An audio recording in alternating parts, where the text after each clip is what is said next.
정말 위대한 정신, 전국의 특히 여성님들은 다 경청하고 본받아야 됩니다.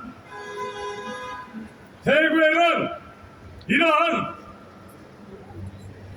전통과 자랑스러운 전통과 정신이 지금 이어져 오고 있는 것입니다. 이것을 분명하게 보여주고 계신 우리 여성 의병장 김미자 여사님을 모셔서 구국의 말씀을 듣도록 하겠습니다. 큰 박수로 맞이해 주십시오.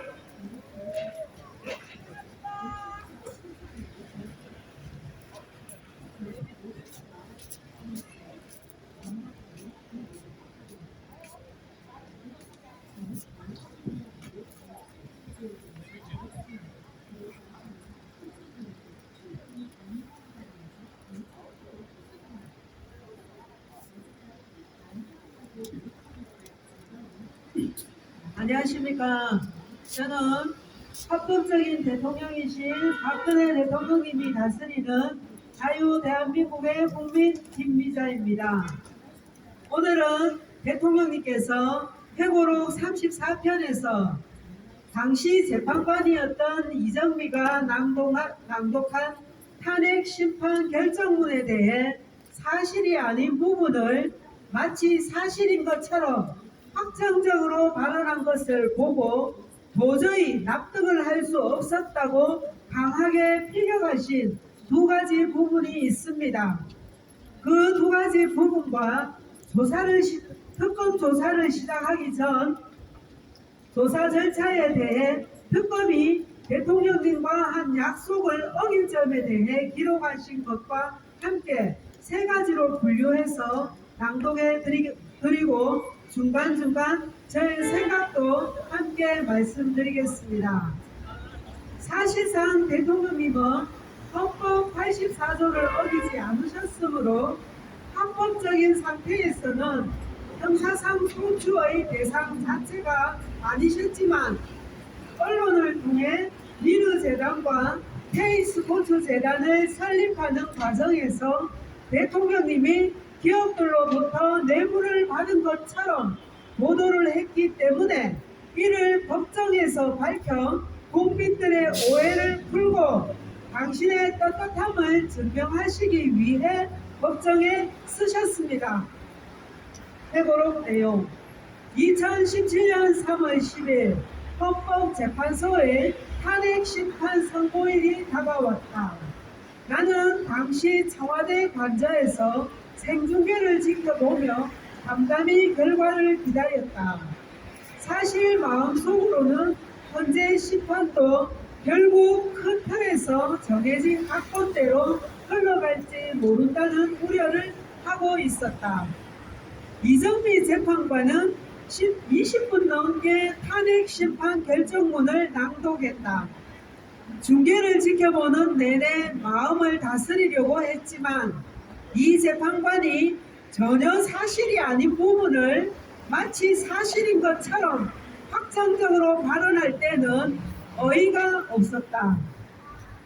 피청구인의 행위는 최서원의 이익을 위해 대통령의 지위와 권한을 남용한 것이라거나 피청구인은 최서원의 이권 개입에 직간접적으로 도움을 줬다. 최서원의 사익 추구에 관하여 관여하고 지원했다는 대목이 특히 납득이 되지 않는다고 기록하셨습니다. 대통령님은 우리 모두가 아는 것처럼 가족조차 청와대에 얼씬도 하지 못하게 하시면서까지 권한을 남용해 사익을 추구하는 일을 아예 차단하신 분이십니다. 그런 대통령님을 당시 헌재에서 최서원의 사익 추구를 위해 지원해 준 것처럼 발표했으니 어떻게 납득이 되셨겠습니까? 그것도 대한민국의 최고의 재판정이라는 헌재 재판관이 발표하는 판결문이라는 것이 사실이 확인도 되지 않은 일을 마치 사실처럼 발표하는 모습을 보면서 얼마나 어처구니가 없고 황당하셨을까요?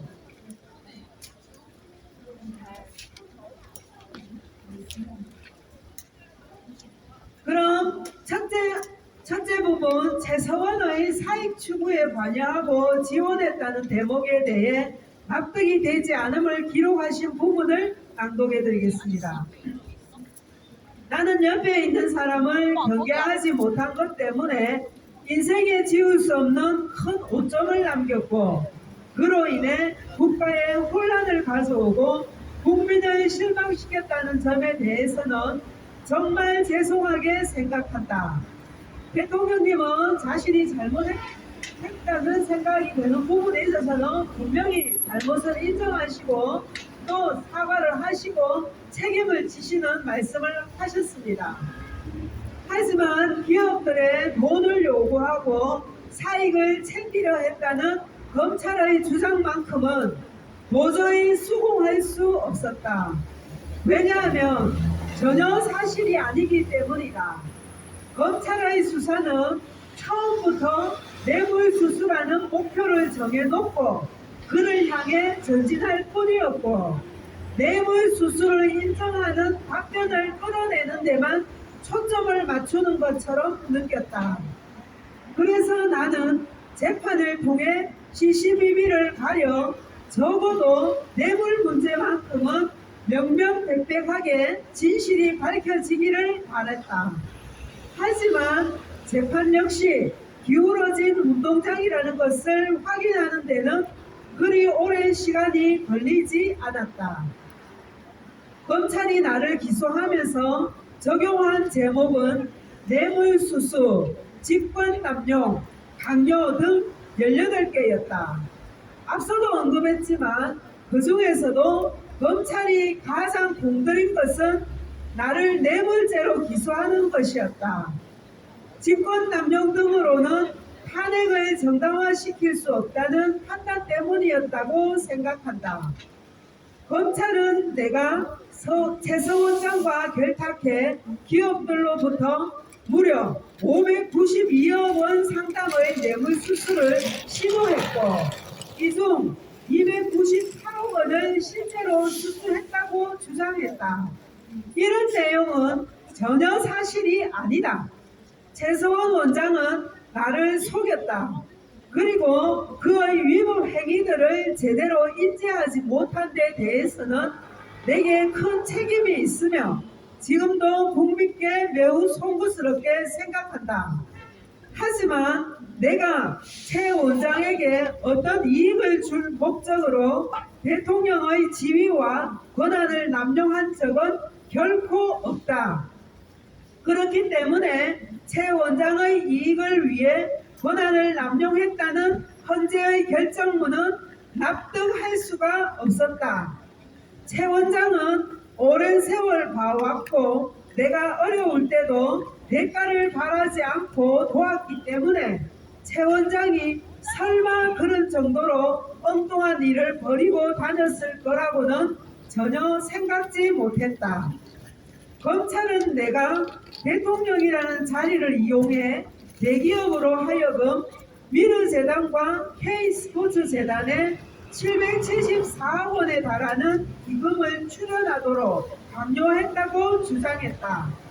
그리고 이러한 검찰의 주장 때문인지는 모르지만 내가 퇴임 후를 대비해 이 같은 재단을 설립했다고 믿는 사람도 많다.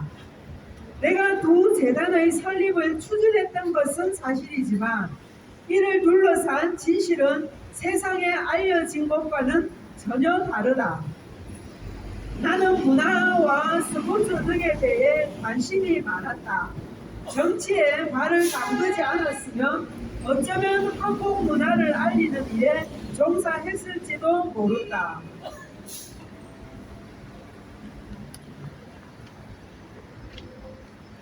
실제로 그런 방면에서 일을 해볼까 하는 생각을 한 적도 있었다. 그런 내가 대통령 선거에 나설 무렵에는 한국 문화가 전 세계로 뻗어나가기 시작하던 때였다. 그래서 후보 시절부터 문화에 대한 공약을 적극적으로 제시했다. 인수위 시절에도 민간단체가 문화 관련 법인을 손쉽게 설립할 수 있도록 하는 방안을 추진하기도 했다. 대통령 취임 후에 4대 국정 기조를 내세우면서 문화 융성을 포함시킨 것도 같은 맥락이다. 다만 확고한 철학이 있었다. 문화 콘텐츠 사업을 정부가 주도해서는 안 된다는 것이다. 문화나 스포츠 진흥을 정부가 주도하면 반드시 한계가 있을 수밖에 없다. 특히 문화 융성의 핵심은 창의적인 아이디어와 인재인데 이것은 어디까지나 민간의 자율성에서 나올 수 있는 것이고 정부는 이런 것을 뒷받침하면 된다는 게 나의 생각이었다. 이렇게 해서 창의적인 아이디어를 통해 문화산업이 발전하면 우리 기업의 브랜드 가치나 국가의 이미지도 높아지기 때문에 이것이 다시 관광 수요 등을 일으키면서 새로운 일자리나 먹거리 창출까지 활성화시키는 동력이 될 것이라고 생각했다. 그래서 문화를 후원하는 우수 기업에는 세제 혜택도 주고 최저 생계비로 생활하는 예술인은 실업급여 기준에서 월 100만 원씩 최대 8개월간 준다든지 하는 국민의 문화권을 최초로 보장하는 법안 등을 만들기도 했다. 참 얼마나 예술인들에 대한 세심한 배려와 그들을 도와주셨는지 잘 보이지 않습니까? 우리 문화도 살리고 기업도 살리고 예술인들도 최저 생계를 유지할 수 있도록 세심하게 신경을 써주셨습니다. 그런데 예술인들 중에는 대통령님을 비난하고 선동하는 데 앞장섰던 자들이 많았지요. 누가 누구인지 이미 다 드러났습니다. 그들은 정말 은혜를 모르는 배은망덕한 자들입니다. 다시 회고록을 읽겠습니다. 나 역시 문화체육 활성화를 위한 기업들의 초청 행사에도 참석하고 활성화 방안을 논의하기도 했다. 이외 행사에서 기업인들을 만나게 될 때도 나는 21세기는 역시 문화가 대세 아니냐. 우리한테는 한류라는 소중한 자산이 있으니 이를 통해 우리나라가 더 많이 발전해 나갈 수 있도록 민간에서 관심을 많이 갖고 호응해달라. 한류가 세계로 확산되면 결국 우리 기업들도 브랜드 가치가 올라가 좋을 것이란 취지의 이야기를 자주 하곤 했다. 많은 기업인이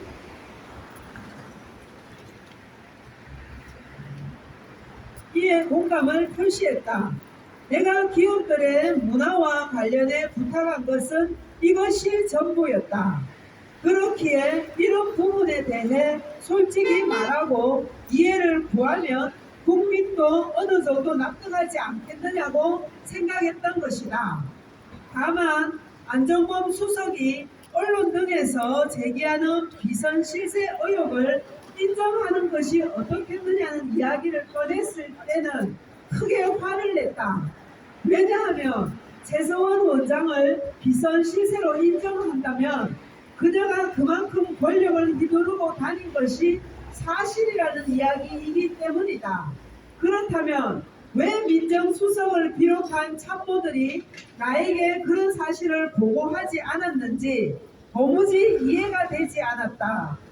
아무런 보고나 조언도 하지 않다가 언론 보도가 터지니까 그때서야 느닷없이 비선 실세를 인정하자고 하니 어처구니가 없다는 생각이 들었던 것이다. 모두 최 원장이 벌이고 다닌 일들을 알고 있으면서도 나에게 제대로 알리지 않은 것이 아니냐는 생각이 들면서 배신감마저 느껴졌다.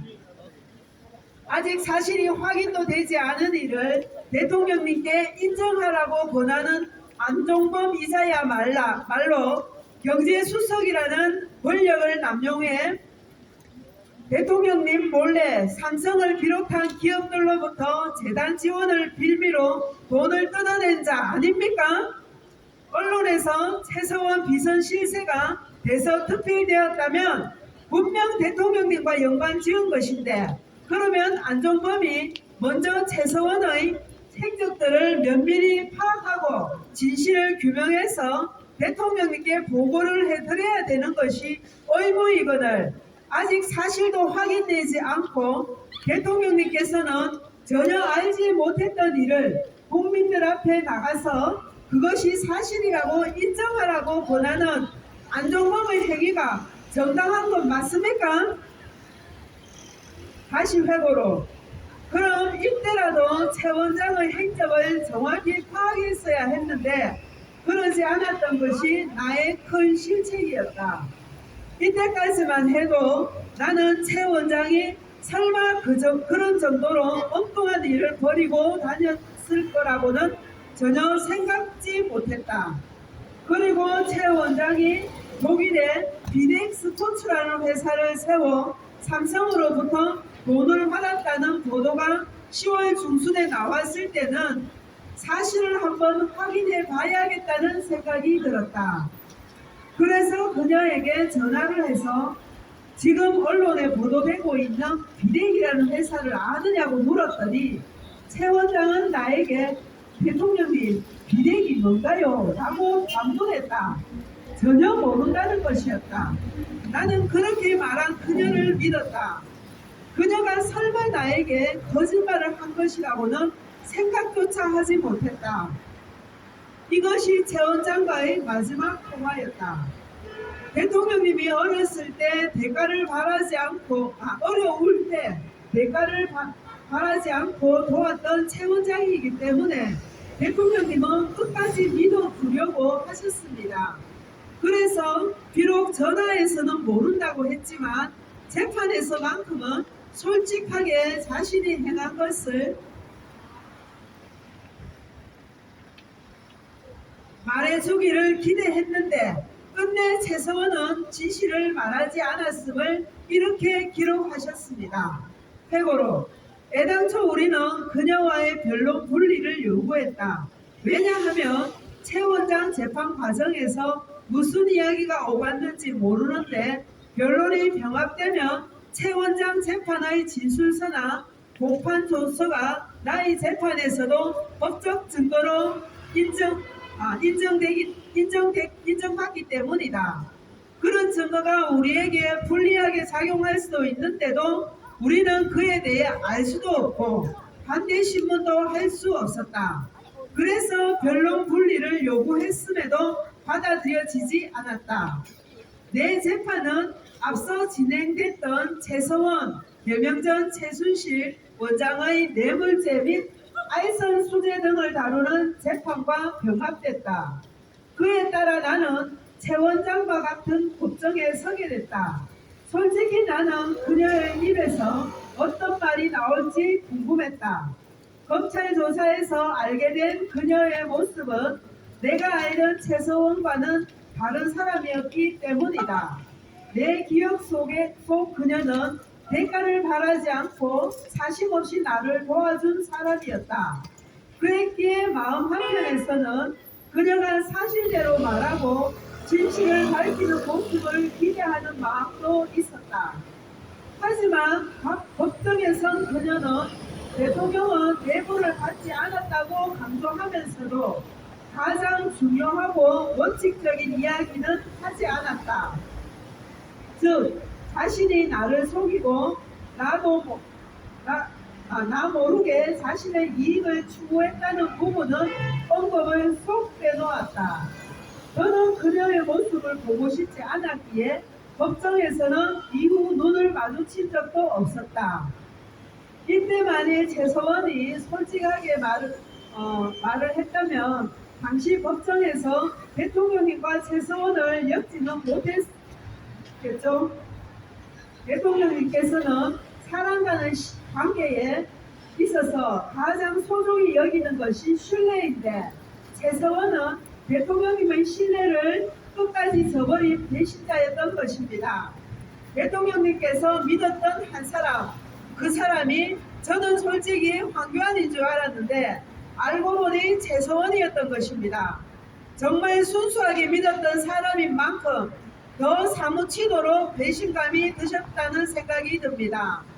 여기까지가 첫 번째 최소원의 사익 추구에 관여하고 지원했다고 발표한 헌재의 판결문에 대한 대통령님의 항변이 담긴 내용을 간추려서 낭독했습니다.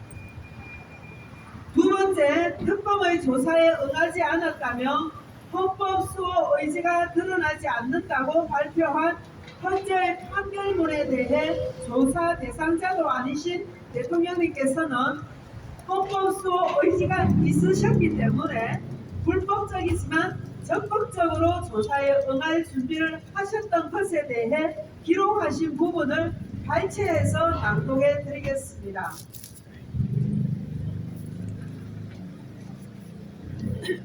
해고로 원래 나는 당시 적극적으로 특검 조사를 받으려고 했다.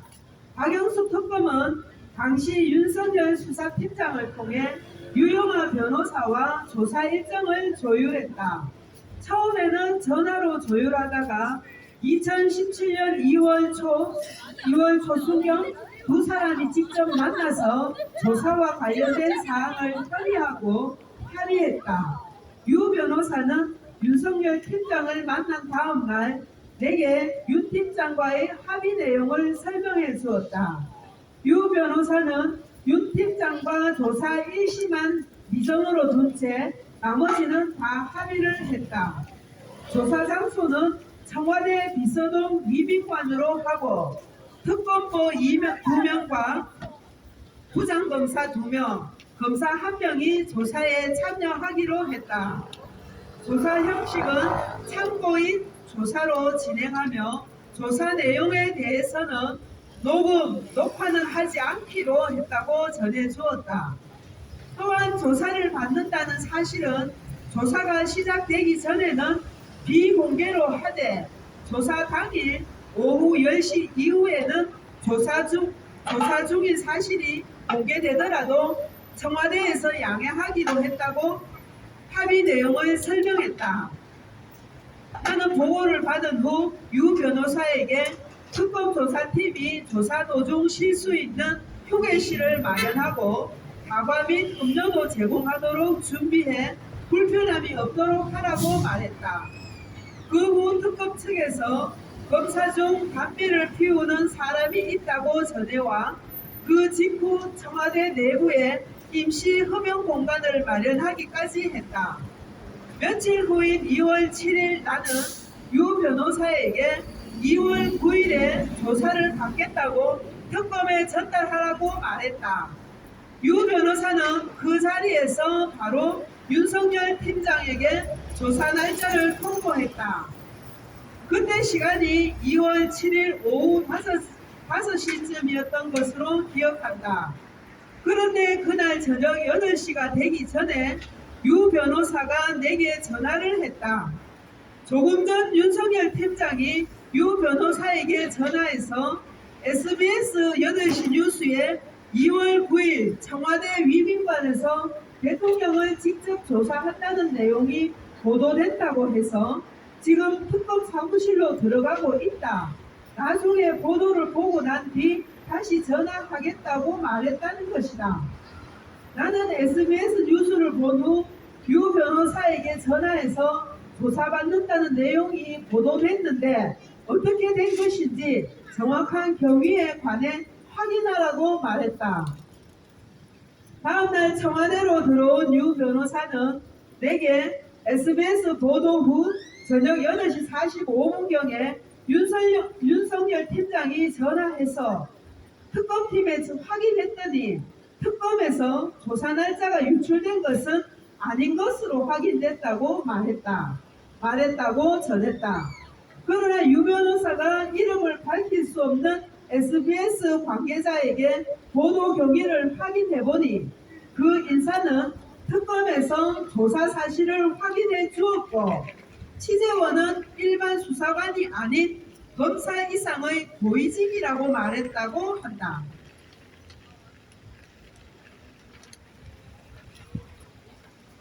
나는 유 변호사에게 특검에 연락해서 조사 일시를 비보도하기로 해놓고 사전에 언론에 유출한 것은 신뢰를 깬 것이므로 예정된 2월 9일 조사는 연기하고 다시 날짜를 조율하자고 통보하라고 지시했다.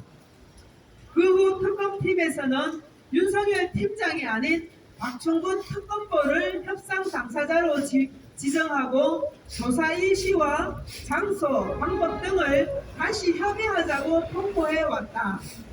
유 변호사는 윤석열 팀장과는 예전부터 잘 아는 검찰 선배이기 때문에 편하게 이런저런 이야기를 나누었고 기합의도 큰 이견 없이 했는데 갑자기 상대가 바뀌는 게 조금은 걱정된다고 했다.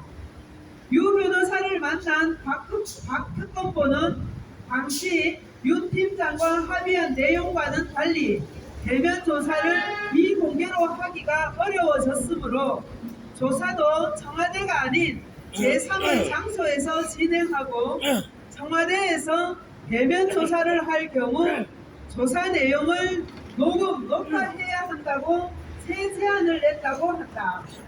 이에 유 변호사는 특검이 조사 일시를 사전 공개하길 원하면 그 문제는 전향적으로 검토하겠다면서도 조사 장소를 청와대 경매로 한다는 점과 녹음 녹화를 하지 않는다는 것은 이미 합의된 사항으로 변경이 불가능하기 때문에 이에 대한 특검의 명확한 입장을 밝혀달라고 말했다고 한다.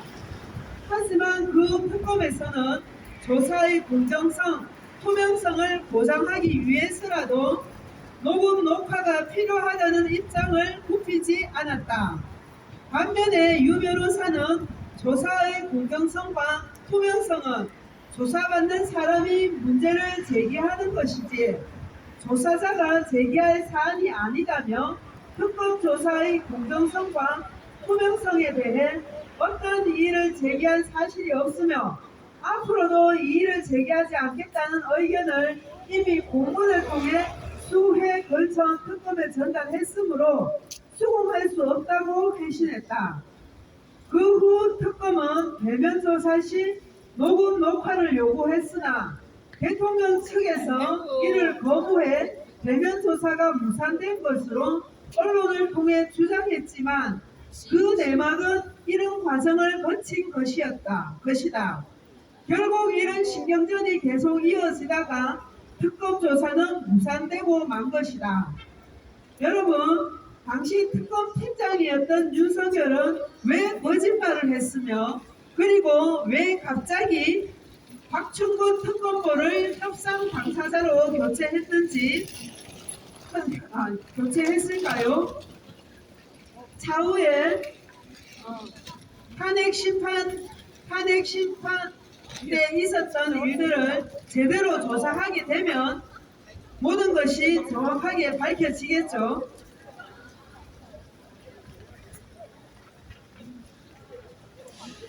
세 번째는 특검 조사를 비공개로 하고 녹음 녹취를 하지 않기로 약속을 했는데 특검에서 약속을 어기고 갑자기 녹음 녹취를 하겠다고 고집했는지에 대한 의문을 제시하시며 기록하신 부분을 낭독해 드리겠습니다. 지금 돌이켜봐도 왜 특검에서 갑자기 녹음 녹취를 하겠다고 고집했는지 의문이다. 굳이 녹음이나 녹취를 하지 않아도 조사는 충분히 진행될 수 있었다. 의무사항이 아니었고 내게는 이를 거부할 권리가 있었다. 주변에서는 내가 특검 조사를 거부한 것 같은 모양새를 만들기 위해 특검 측에서 무리한 요구를 한 것이 아니냐는 의견도 나올 정도였다. 실제로 현재는 내가 특검 조사에 응하지 않았다는 것을 근거로 헌법수호 의지가 드러나지 않는다고 말했다. 이 기회를 통해 그렇지 않았다는 점을 분명히 말씀드리고 싶다. 결국 현재는 재판관 8명 전원의 일치된 의견으로 피청구인 대통령 박근혜를 파면한다고 선고했다. 어느 정도는 각오한 상태였지만 이 짧은 문장은 관저에서 생중계를 지켜보던 내 가슴에 비수처럼 날아와 박혔다. 아프고 참담했다. 여기서 잠시 말씀드리자면 재판관 8명 전원의 일치로 파면이 선고된 것은 원래 재판관 정족수 9인 이상이 참여한 가운데 공정하게 재판을 받을 권리를 침해당한 것입니다. 그것은 그야말로 북한에나 있는 인민재판이었던 것입니다. 내가 헌재의 결정을 지금에 와서 받아들이지 못하겠다고 할 수는 없다. 헌재의 결정으로 나는 대통령직에서 물러났고 그런 역사적 사실은 흘러간 강물처럼 되돌이킬 수 없다. 하지만 나를 파면시키기 위해 헌재가 제시한 그 논거에 대해선 여전히 유감스럽게 생각한다. 먼 훗날에 역사가 탄핵의 정당성에 대해 평가해 줄 것이라고 믿는다. 여기서도 대통령님께서 내가 헌재의 결정을 지금에 와서 받아들이지 못하겠다고 할 수는 없다고 말씀하신 부분에서 우파 진영에서 의견이 분분하고 불법을 받아들이는 것이 아니냐며 대통령님을 비난하는 사람들이 있는데 저는 이 부분을 이렇게 생각합니다. 대통령님께서는 앞부분에는 그렇게 말씀을 하셨지만 뒷부분에 가셔서 하지만이라는 표현을 쓰시면서 나를 파면시키기 위해 헌재가 제시한 논거에 대해선 여전히 유감스럽게 생각한다 라고 말씀하셨습니다. 유감스럽게 생각하신다는 것은 인정이 안 될 때 쓰는 표현입니다. 그리고 탄핵의 정당성에 대해서는 역사가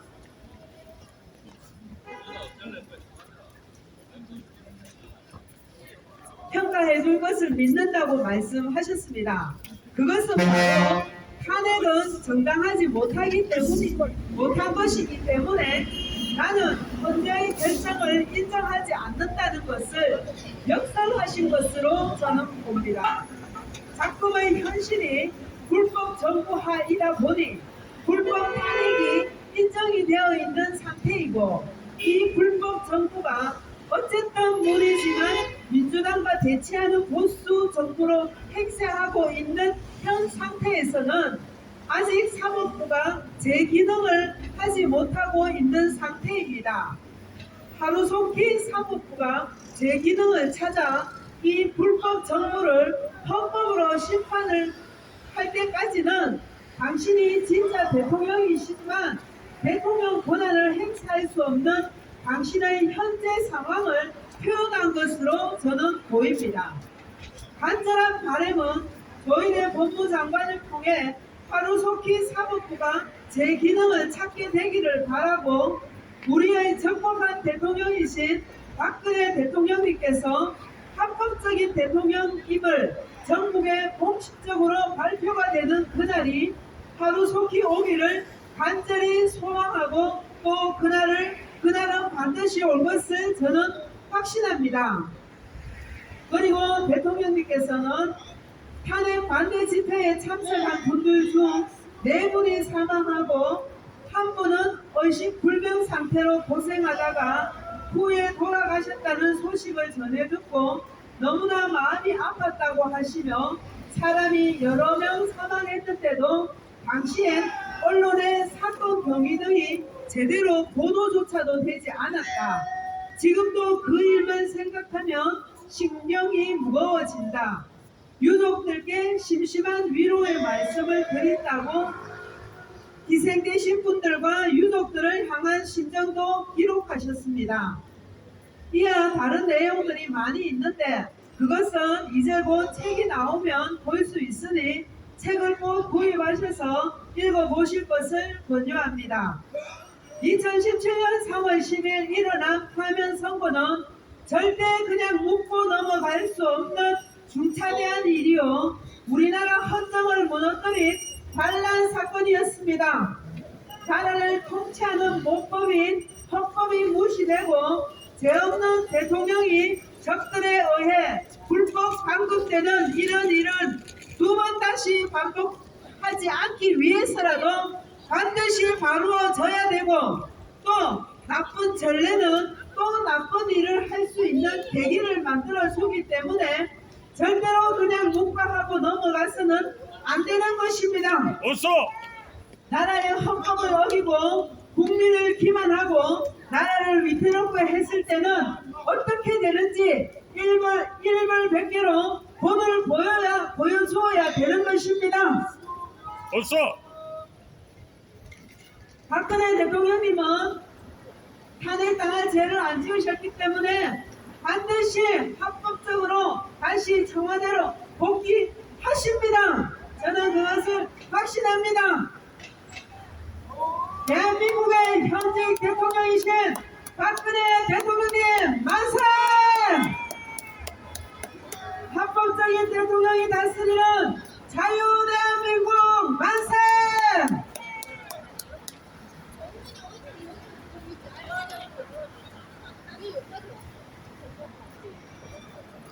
오늘도 박정희 대통령님께서 작사 작곡하신 나의 조국을 힘차게 부르며 애국심을 북돋우고 우리의 합법적인 대통령이신 박근혜 대통령님께서 하루속히 청와대로 복귀하시도록 우리 함께 기원합시다. 이상입니다. 감사합니다.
감사합니다.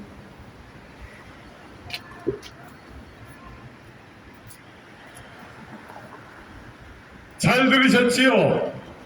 김미자 여사님께서 정확하게 말씀해 주신 것입니다.